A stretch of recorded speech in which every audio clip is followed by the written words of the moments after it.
Bom, então, vamos lá, né? Primeiro, eu estou muito feliz em estar aqui com vocês. Eu agradeço a Júnia pelo convite, né, para fazer essa reflexão sobre as oportunidades, né, que nos estão sendo dadas para a gente desenvolver o altruísmo dentro da gente, aqui nessa casa espírita que nos acolheu com tanto carinho e amor, né, enquanto nós moramos na Califórnia, e essa é uma das vantagens, um dos benefícios, né, que a pandemia nos trouxe, que é essa oportunidade da gente estar conectado, né, mesmo que distante. Então, vamos lá. Segundo Santo Agostinho, o progresso é uma das leis da natureza, né? E pela bondade de Deus, que deseja que tudo evolua, que tudo prospere, todos os seres da criação, eles estão submetidos a essas leis, né? Até muitas vezes a destruição que acontece ao nosso redor, que nos parece o fim das coisas, né? É simplesmente um meio para nos levar a um estado melhor, né? Mais perfeito. Porque a gente sabe, né, como espírita, que tudo morre para renascer e que o nada, ele inexiste. E também, conforme os seres eles progridem moralmente, né, os mundos onde eles habitam, esses mundos progridem materialmente. E seguindo essa lei, a Terra ela esteve durante muitos anos num estado material e moral inferior, né, o estado que a gente vive hoje, né, e a gente está nesse processo de evolução, porque hoje a gente vive num tempo que a gente pode dizer que é o melhor momento do planeta sob o ponto de vista material e também moral. Muitas vezes para a gente é difícil distinguir isso, mas a gente está num momento bem melhor. E a gente sabe, né, pela bibliografia espírita, que a gente está transicionando do mundo de provas e expiações para o mundo de regeneração. Então, Jesus nos disse, né, que há muitas moradas na casa do Pai, e nós, como espíritas, a gente acredita que há muitos mundos, né, a gente traduz isso como a possibilidade da existência de vários mundos, e Kardec, na codificação, classifica esses mundos como materiais e mundos de energia pura, né? Então, dentro dos mundos materiais, nós temos os mundos primitivos, os mundos de provas e expiações, que é onde está o planeta Terra, os regeneradores, mundos felizes, celestes e crísticos. Então, depois dessa introdução básica, né, só para a gente nivelar, partir para a palestra, eu gostaria de definir para vocês altruísmo e também o que eu entendo, né, como oportunidades para o desenvolvimento do altruísmo.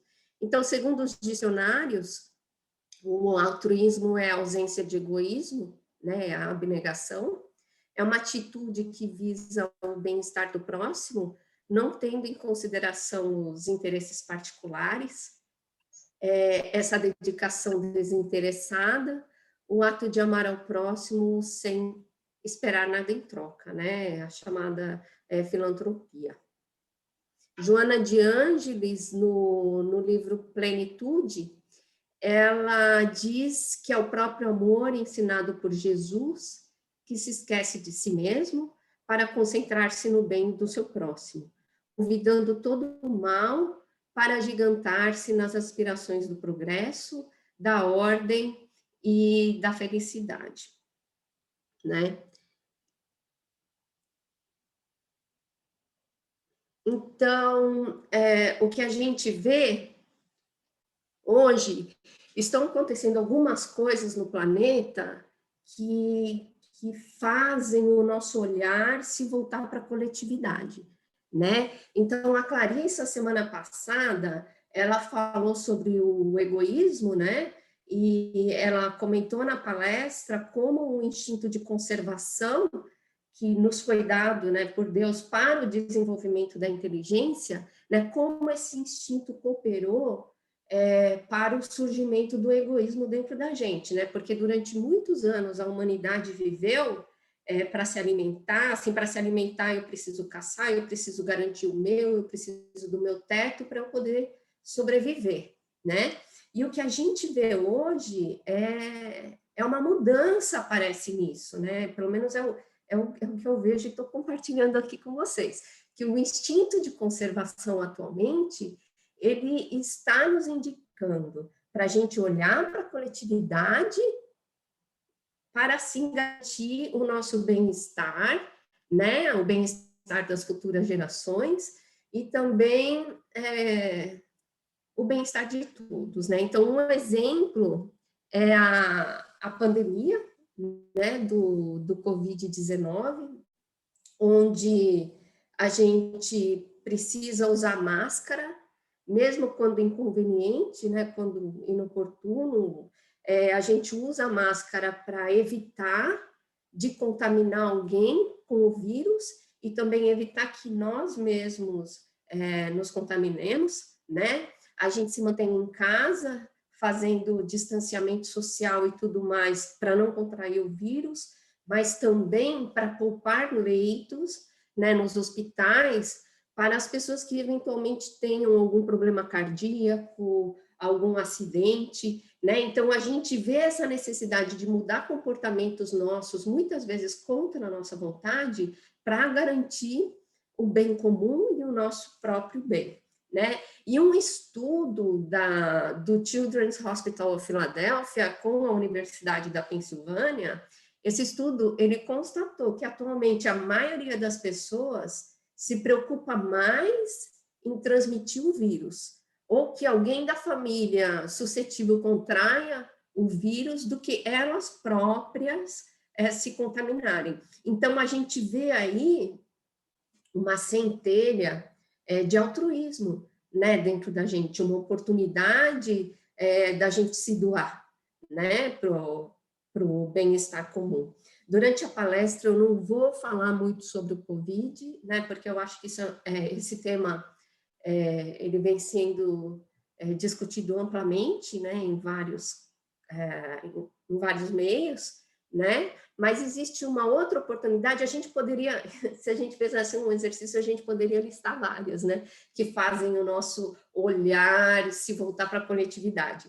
Mas o que eu vou detalhar um pouquinho mais na palestra é a capacidade limitada que o nosso planeta tem de suprir recursos naturais, que também nos faz adotar esse olhar coletivo e a mudar hábitos, né, dentro da gente, a se forçar a mudar hábitos para o bem comum, né? Então, porque a gente vê, aqui tem um gráfico do crescimento populacional do planeta ao longo da história, então a gente tem aqui há 2 milhões de anos atrás a Idade da Pedra, né, onde o homem era caçador e coletor, ele vivia para garantir o sustento do dia, não tinha planejamento de futuro, né, que é onde eu acho que começa a imperar o egoísmo, né, para a sobrevivência, a Terra como um mundo primitivo.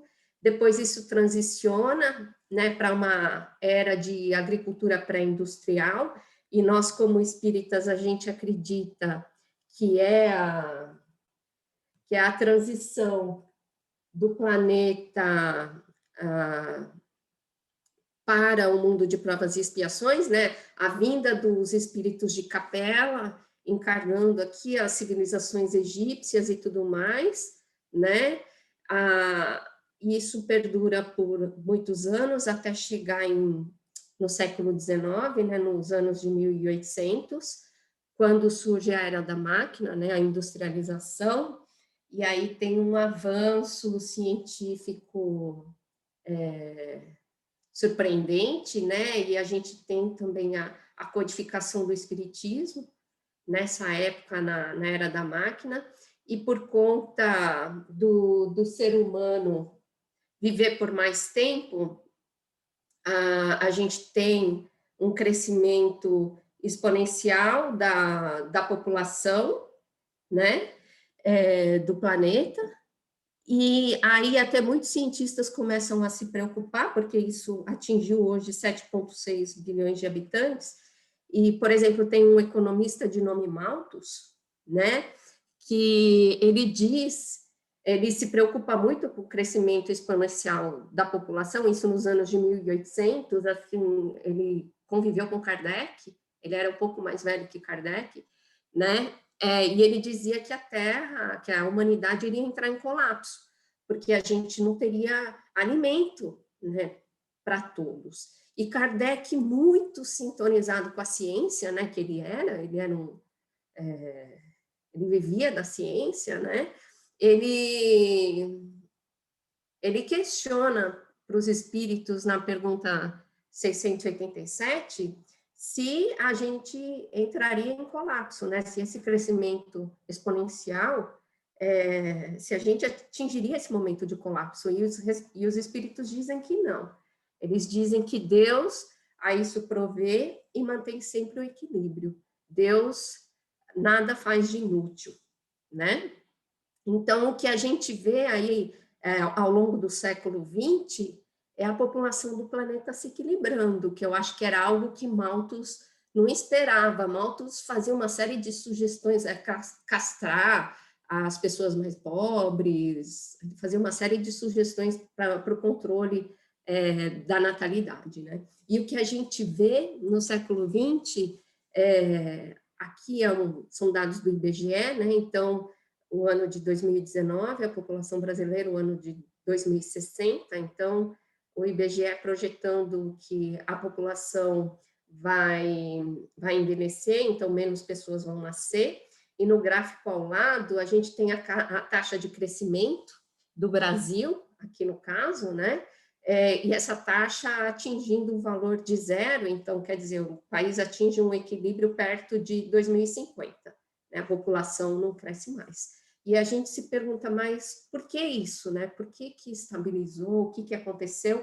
E lembra que lá no começo, na mensagem de Santo Agostinho, que eu comecei a palestra com a mensagem de Santo Agostinho, que está no Evangelho, no capítulo 3, e Santo Agostinho diz que sempre que tem uma evolução moral, isso é seguida, né? O universo responde, você tem uma evolução material. Então, o que aconteceu de moral no século XIX, que muitas vezes a gente não se atenta, é a igualdade de direitos, né, entre homens e mulheres, além de todo o avanço científico da pílula anticoncepcional, né, dos métodos anticoncepcionais, tem essa questão, essa evolução moral, né, de ter acesso ao estudo, poder ingressar no mercado de trabalho, da mulher produzir e colaborar de uma forma mais ativa com a sociedade. E isso fez com que as mulheres tivessem filhos mais tarde,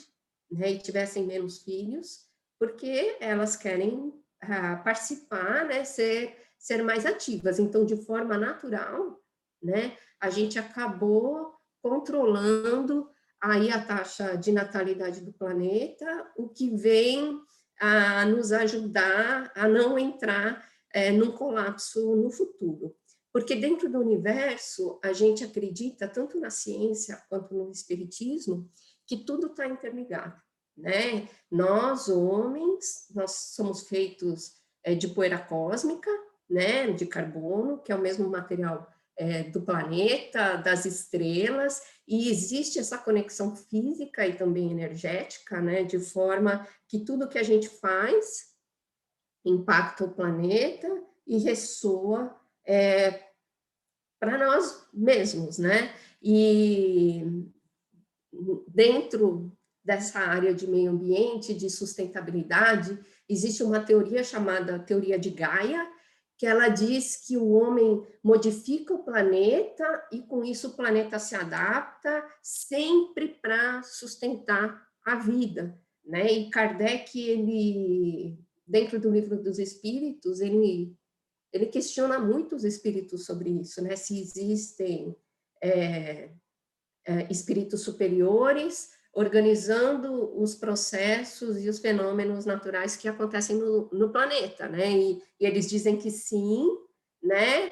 mas eles não detalham como isso acontece, porque eles falam que está fora da nossa capacidade de entendimento, mas que tudo ocorre em sintonia e tudo está interligado, né? Tanto a nossa existência, quanto os processos naturais, quanto as obras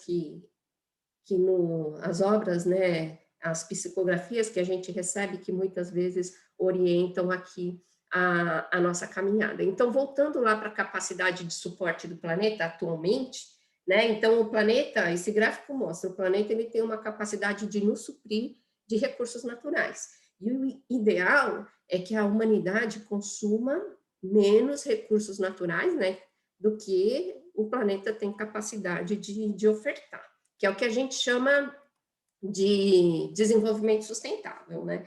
Que a demanda de recursos naturais esteja abaixo da oferta, para que as nossas necessidades do presente, elas não afetem as futuras gerações de atenderem às suas necessidades, né? Dizem que isso já não vale mais hoje em dia, porque a gente sabe que a gente já extrapolou isso, né? Aqui tem um outro dado que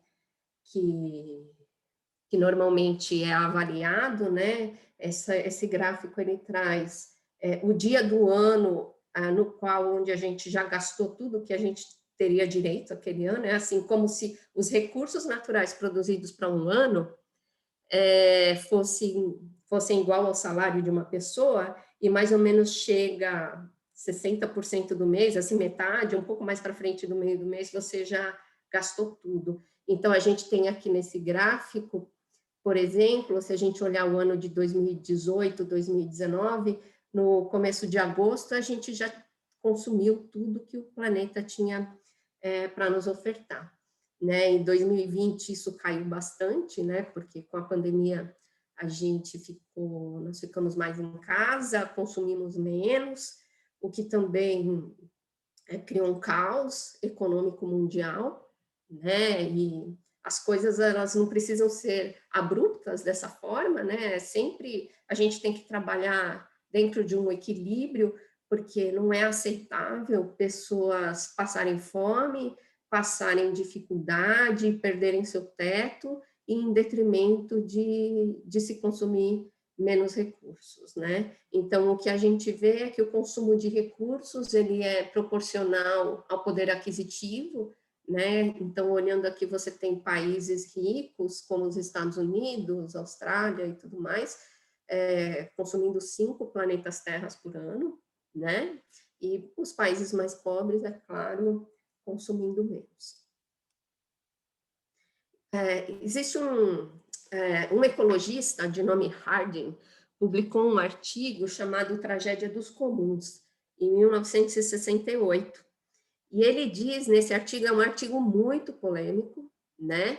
E ele diz que os problemas causados pela superpopulação do planeta, eles não têm solução técnica, eles requerem uma extensão fundamental em moralidade, né? E o Harding, esse artigo é polêmico, porque ele não acredita que o ser humano seja capaz de compartilhar, né? Então, ele até faz uma analogia, uma metáfora, dizendo que nós aqui no planeta é como se como se a gente estivesse no oceano, né?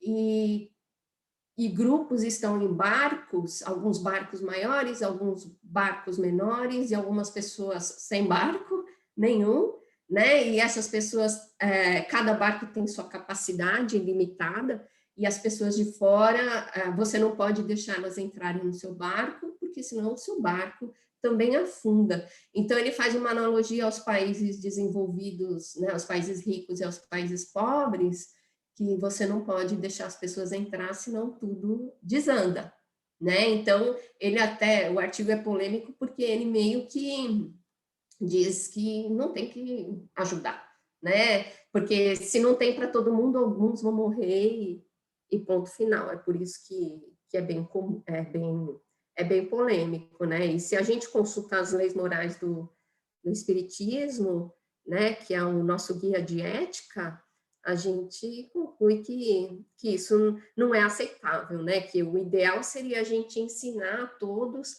a construírem seus barcos, né, para que todos consigam sobreviver. E Kardec, na pergunta 704, ele questiona: Deus dando ao homem a necessidade de viver, fornece-lhe sempre os meios? E os espíritos dizem que sim. Né? Então, se a gente está em 7,6 bilhões e vai chegar a 10 bilhões, é porque o planeta ele tem condições de sustentar essa população. Né? Ele diz: Deus não poderia dar ao homem a necessidade de viver sem dar-lhes os meios. Por isso, faz a terra produzir para fornecer o necessário a todos os seus habitantes, porque só o necessário é útil, o supérfluo não o é jamais. Né? E a gente vê tudo que vem acontecendo no mundo hoje, né? Hoje a gente opera numa economia linear, onde a gente vai lá na natureza, extrai os recursos, produz bens, utiliza esses bens e depois dispõe. Uma parte deles são recicláveis, são reciclados, né? A gente ainda está mas a gente ainda está nessa economia, e isso exige, então, de nós, né, espíritas, um olhar, né, a gente conhecer os programas de reciclagem das nossas cidades, né, os guias, porque cada cidade funciona de um jeito diferente, e aí é a nossa participação, né, dentro disso, porque tem um ponto, a gente espírita, muitas vezes, eu acho que a gente se acomoda, né, que a gente passa da premissa: não, os espíritos superiores estão no controle, vai dar tudo certo, então eu posso ficar aqui, porque vai dar tudo certo, e a gente se esquece que nós também somos espíritos, mas estamos aqui encarnados, então espera-se da gente uma doação, participação, né? Então, a gente tem que trabalhar nesse sentido também. Mas hoje o que a gente vê no mundo é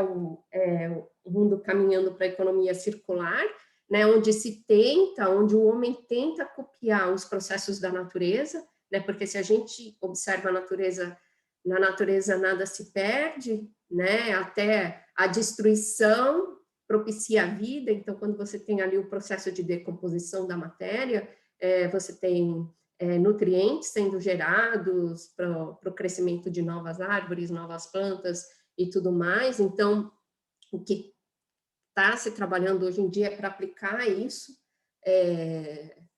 no nosso dia a dia. Então, essa economia circular, onde sugere-se que as pessoas não adquiram mais bens, né? Eles sugerem que é uma mudança de paradigma, né? A gente passe a alocar bens, então é uma mudança de paradigma também na área de projetos e desenvolvimento de produtos. Então, você produzir produtos para que eles sejam reaproveitados, né? Então, você usa, passou o tempo de uso, isso volta para a indústria, isso é adaptado, reaproveitado, de forma a gerar o mínimo possível de resíduos. E aqui vai exigir também uma participação nossa grande. E uma fundação inglesa, a Ellen MacArthur, é muito dedicada a esse estudo da economia circular, isso está tomando corpo forte na Europa, né? E eles dizem que essa forma de trabalhar vai gerar muito emprego, tanto na área de design e projeto, quanto depois na área de reaproveitamento, né, dos materiais. Então, a gente vê que tudo caminha para um futuro promissor, mas algo que preocupa muito atualmente é aquilo que eu citei antes, que a população vai atingir 10 bilhões de pessoas em 2050. Então, como que a gente faz para alimentar 30% a mais das pessoas? E a FAO, que é a Food Agriculture Organization, ela indica que hoje a gente perde 25% da produção agrícola, né? E se a gente conseguisse salvar 30% do que a gente perde de alimentos, a gente conseguiria alimentá-los adequadamente, né? Vale a pena ressaltar o adequadamente a população atual, né? Porque não adianta a pessoa só comer farinha e tá com a barriga cheia, tá bom. Não, a gente precisa de todos os nutrientes.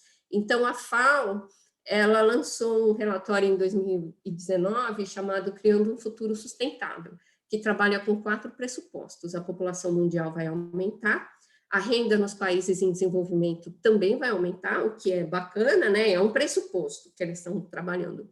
E com isso, como as pessoas vão ter uma renda melhor, elas vão comprar mais alimento. Então, embora a população aumente 30%, a demanda de alimento vai aumentar 50%.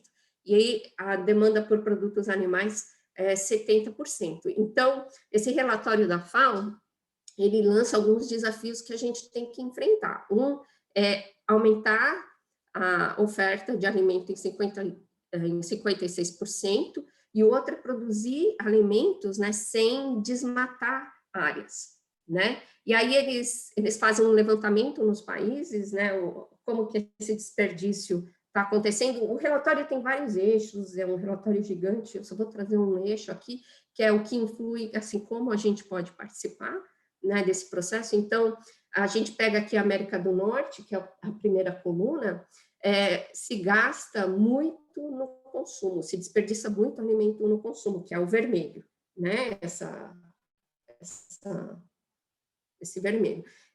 Aí tem o gasto aqui em verde da produção, da estocagem e do processamento, em amarelo a distribuição, né? E se a gente olha a América Latina, já tem, né, os dados dos países indicam aí os dados que eles levantaram nos países, né? Eles são um pouco diferentes, se perdendo muito na produção e na armazenagem, né? E também na distribuição. Então, isso serve tanto para a gente como para a gente ter responsabilidade, né? Quando organiza a nossa casa, para não deixar produtos vencerem, para que as nossas compras sejam responsáveis, né? E também traz diretrizes para os países, né? Na implantação de políticas públicas. Eles também pedem para evitar a produção de biocombustível para garantir área para a produção de alimentos, também é diretriz para países. A ONU vem trabalhando muito fortemente na África, né, para melhorar o acesso das mulheres à educação e à saúde, de forma a tentar controlar os níveis de fertilidade, né? E para a gente, assim, o que impacta a gente, além dessa questão do desperdício de alimento, eles sugerem que as pessoas reduzam em 30% o consumo de animais ruminantes. Por que isso, animal ruminante? Nesse gráfico a gente tem aqui a quantidade em verde, né, na barra verde. Eu não vou falar nada de gás de efeito estufa. Então, essas são só as barras verdes. Eles falam aqui da quantidade diária que a gente usa para produzir. A maior barra é a produção de carne bovina, né? Então, a quantidade diária necessária para a produção de 1 milhão de calorias, né? A coluna seguinte é ovelha e cabra, a quantidade diária de planeta necessária. Aí, a quarta coluna é frango, né? Então, você vê que, nossa, já cai muito, né? Precisa-se bem menos área para a produção de frango. Peixe, né, peixe de fazenda, e aí vai, né, soja, trigo, frutas e vegetais. Então, é por isso que eles estão pedindo para as pessoas tentarem reduzir o consumo de animais ruminantes, porque eles pretendem usar essas áreas para produção de alimento, né, área destinada a pasto, ou mesmo a produção de alimentos para os animais ruminantes. Eles não pedem para ninguém ser vegetariano, eles só trazem esse dado para a gente observar, né, o nosso hábito diário. Aqui tem um outro gráfico desse relatório que mostra como o brasileiro come carne, né, carne bovina, aqui no caso, é muito acima dos outros países. Em vermelho é quanto come atualmente, né, usando o ano de 2010, e 2050 é uma projeção futura. Eles esperam, se vocês olharem a coluna dos Estados Unidos e Canadá, que é a quarta coluna da direita para a esquerda, eles estão esperando que vai ter uma redução do consumo de animais ruminantes. A Índia, que é a primeira coluna da esquerda para a direita, consumindo bem menos, porque eles são basicamente vegetarianos, mas eles sugerem no relatório que a gente consuma 50 calorias por dia, né, por pessoa, de animais ruminantes, o que dá 350 calorias por semana de animais ruminantes, o que equivale mais ou menos a um bife meio, que eu fiz mais ou menos uma pesquisa para saber o quanto que pode comer, né? Então, se a gente pega o Guia Alimentar Brasileiro, que foi publicado antes desse estudo todo, a gente tem aqui sugestões de pratos, né? E a gente pega que na carne bovina é só um prato que tem carne bovina. Então, qual a opção de alimentos que a gente tem, né? E a sugestão de alimentos nutritivos. Então, eles trazem o peixe, o frango, a carne de porco, né? Como proteína. Eles trazem o ovo como proteína, o tofu. E isso é descolado do estudo da FAO, né? Isso foi publicado antes e tudo mais. Então, a mesma coisa para o guia canadense. O guia canadense é mais recente, né? Então, eles sugerem o consumo de grãos integrais, frutas, legumes, e de proteínas eles também trazem várias outras opções, né? Então, o que a gente vê com isso é que, assim, o que faz bem para a gente, né, para a nossa saúde, também faz bem para o planeta. Então, são coisas, é a tal coisa da interconexão, se eu como adequadamente, a quantidade que eu preciso, que eu necessito, sem exagero, eu acabo criando um equilíbrio, né? Então, depois que a gente viu isso, né, eu trouxe esse assunto porque existem vários temas que nos cercam, que é aquilo que eu comentei antes, essa questão do instinto de conservação, a gente olhando para a coletividade, como tudo acontece em sintonia, né? E a Joana de Ângeles, ela nos traz no livro Plenitude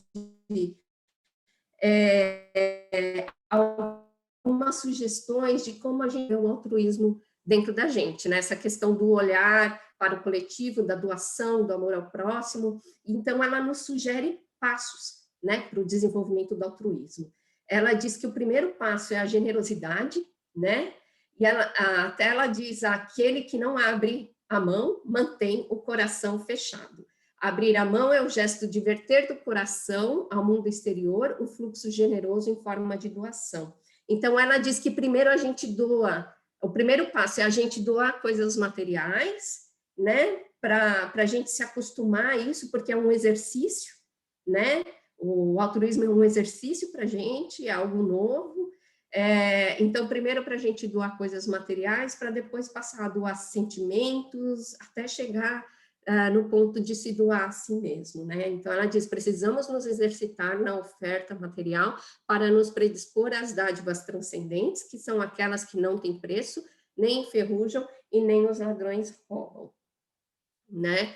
Ela diz também que esse processo de expansão, né, da generosidade, ele está pautado, ele é baseado numa formulação ética que respeita todos os comportamentos, então a gente tem que ser generoso com o próximo, até quem discorda da gente, né, politicamente, tem um ponto de vista diferente, esse respeito mútuo, né, essa forma de encarar a vida, e ela traz a ética da generosidade, que ela diz que a ética da generosidade é pautada na lei do amor, né? Essa lei natural que respeita o nosso habitat, né? Que é onde a gente mora, né? Que respeita a vida em todos os estágios, né? Amparando todos os seres sencientes, que são seres sencientes, são os seres que sentem dor, que sentem o carinho e tudo mais. Então, que a gente tem uma responsabilidade grande. E a Joana também diz, quando a gente tiver em dúvida, porque a gente vê tanta coisa acontecendo no mundo e muitas vezes é difícil para a gente, né, distinguir o certo do errado, ela fala para a gente sempre se pautar na ética da codificação. Então, para a gente se pautar pelas leis morais, né, que estão detalhadas no livro terceiro do Livro dos Espíritos, que ali está o nosso guia de conduta, né? E um segundo passo, né, para a execução do programa altruístico, além da gente trabalhar na questão da generosidade, é o desenvolvimento da paciência, porque ela diz que a paciência estimula a coragem, que se esforça para alcançar resultados, né? Então, a coragem é valor moral para enfrentar a luta e perseverar nela, nunca abandonando sob qualquer pretexto. O altruísmo não vive sem esforço, porque ele não é natural dentro da gente, a gente precisa desenvolver, né? Então, ele precisa de esforço para a sua manifestação. Aí vem muito a mensagem que a que a Júnia leu no começo, né, a questão do esforço, considerando que parece haver uma conspiração por parte do egoísmo, a fim de impedir-lhe a presença e o predomínio na área da emoção. É que, por muito tempo, o instinto de conservação fomentou o egoísmo dentro da gente, e a gente está numa mudança, numa fase agora de mudança, mas que o planeta está nos oferecendo oportunidades para esse exercício do altruísmo, né? E se a gente tem paciência, a gente vai errar, né, ao longo do caminho, não tem como, porque como é um exercício, não é algo nato, né, ao longo do caminho a gente vai errar. E aí o desenvolvimento da paciência, ela nos ajuda a persistir, né, a continuar na luta, a não se render ao cansaço, ao pessimismo e tudo mais. Um outro passo é a concentração, né? Porque se a gente não se concentra, a mente voa, né?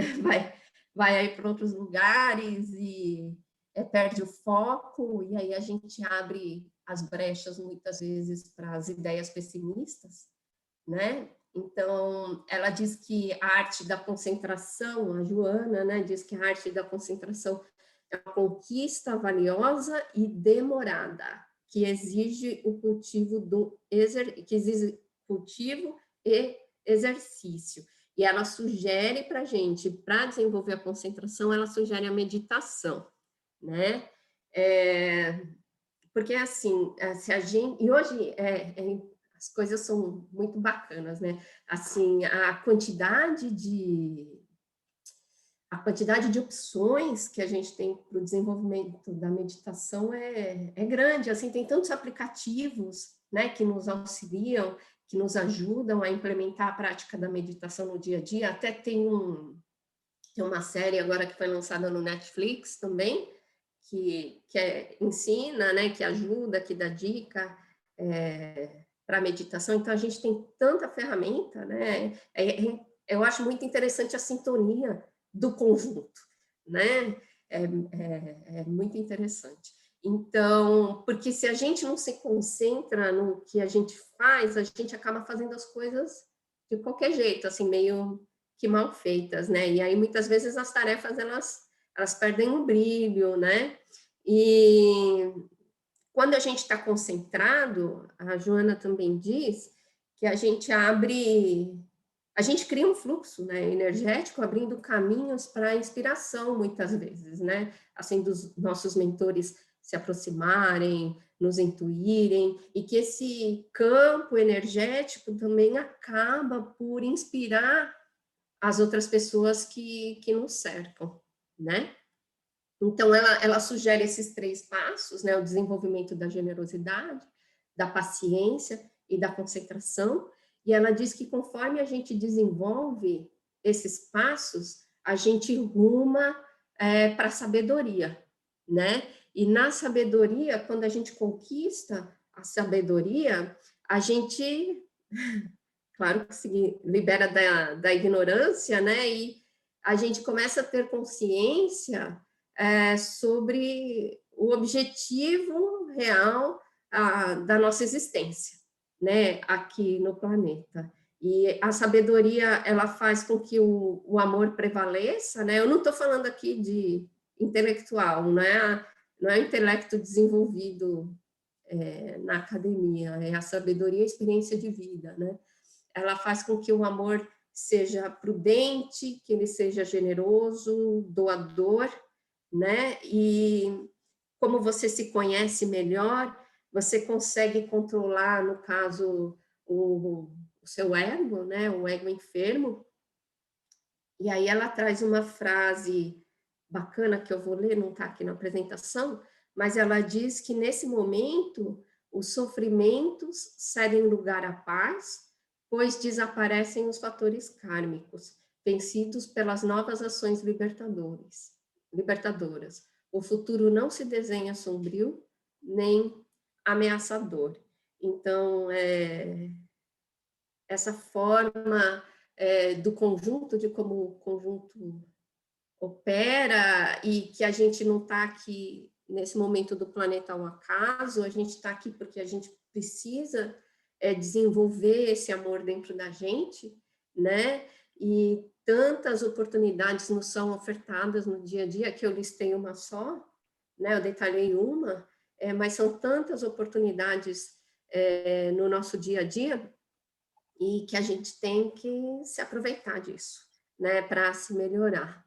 Então, era essa reflexão que eu gostaria de compartilhar com vocês. Quero desejar, né, uma boa semana com as bênçãos de Deus nosso Pai. Obrigada. Obrigada a você, Patrícia. Adoramos sua palestra.